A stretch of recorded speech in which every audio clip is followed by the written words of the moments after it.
Welcome back po sa aking munting channel, Mr. Ukol. Andito na naman po ang inyong lingkod para magbigay ng tips at giya para po sa araw ng Miyerkules, August 27, 2025. Meron po tayong 7 karera ulit.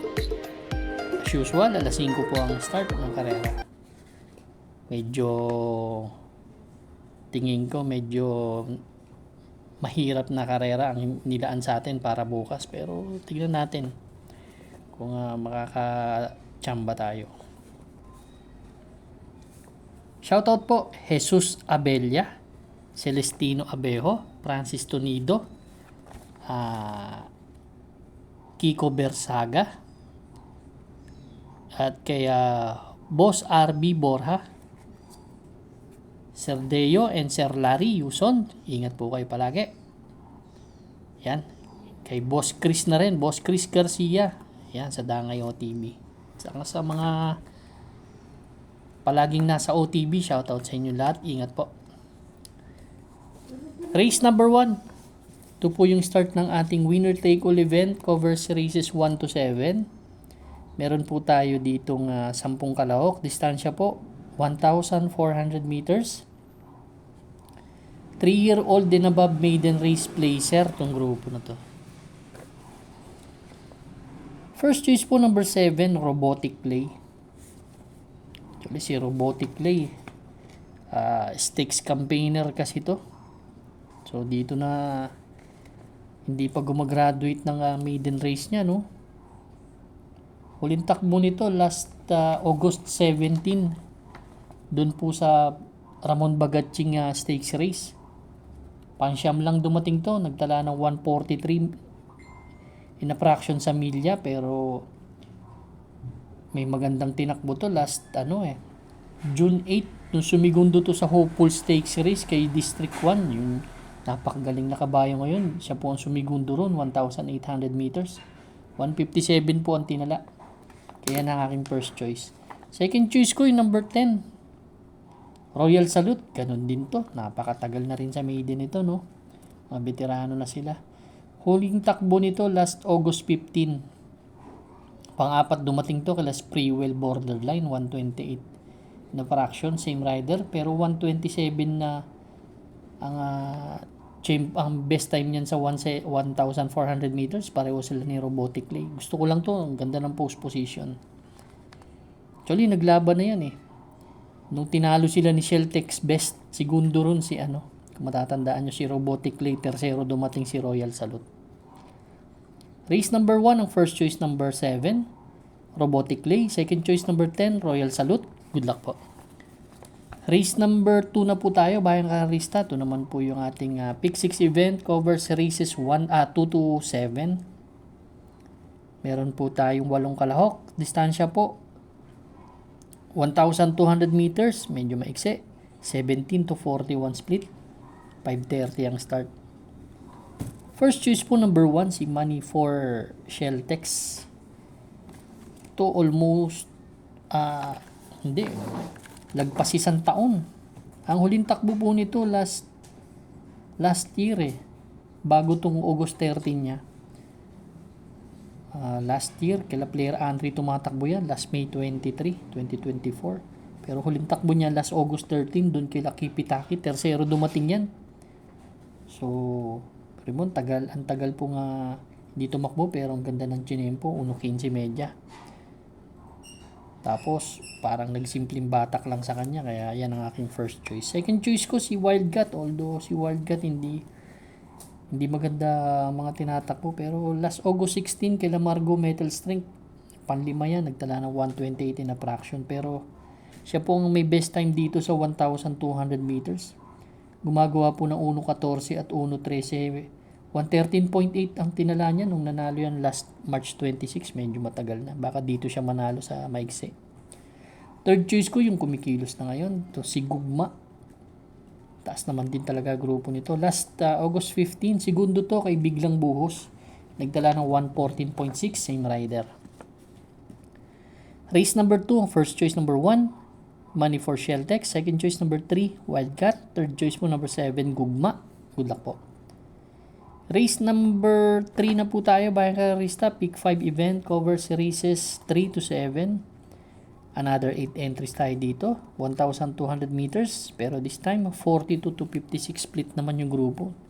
Isa pang napakahirap na karera nito, no? Ang first choice ko po, entry number 6, Black Star. Although si Black Star, no, tinalo na ni ano to eh, ni Neferuri sa datingan. Naglaban sila niyan last August 17 doon kila Basket of Gold. Tercero lang dumating yan. Ang segundo doon si Neferure. 126 ang tinala. Pero last August 1, may uno tracing tinala yan. Ang pang-apat dumating yan kala Sabawani. Ganda kasi ng post position. Palagi lang nasa tabing balya to. Ngayon medyo nasa labas na siya. Baka maganda itakbo. Second choice ko number 7, Simply Jessie. Tumataas sa mga grupong nilalabanan. Si Simply Jessie, si Mabel naman ang nakalaban nito last August 15. Medyo panlima lang dumating pero nandoon na rin sa likod. 1-3 si Median tinala. Same rider na sasakay. Pero yung napakagaling na Mabel na yun, siya lang ang nakatalo doon, si Simply Jessie. Tinalo niya yun.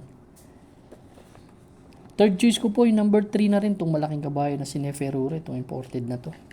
Huling takbo nito, segundo, yun doon niya, kala Basket of Gold, 1.25 ang tinala. Pero galing sa maiden race yan, layo nanalo. Mga kursunada nyo, idagdag nyo na lang po. Pero ako, first choice, number 6, Black Star. Second choice, number 7, Simply Jessie. Third choice po, number 3, Neferure. Good luck po. Siguro, magdadagdag ako, dihado, itong batang after 7. Race number 4 na po tayo, Bayang Karerista. Ito naman po yung ating pick 4 event. Covers races 4 to 7. 8 entries, 1,200 meters distance. 17 to 41 split, 6:30 naman. First choice po number 2, 7 of Diamonds. Although maiksi ang karera pero kondisyon naman si Kabayo. Segundo to last August 9 kay Color Blast. Nagtala ng 129. Pero last July 30, may 1.16 na tinalayan. Kaya tingin ko may tsamba tong kabayo na to dito sa laban. Magaling din ang hinete. Ang second choice ko po yung entry number 1 na si Blown Away. Although dihado to dito, no? Pero may 1.15 kasi na tinala to last July 18 eh. Nung tumirsero kala Street Magic to. Same rider ang sasakay. Yung gamay ni BJ Galleta.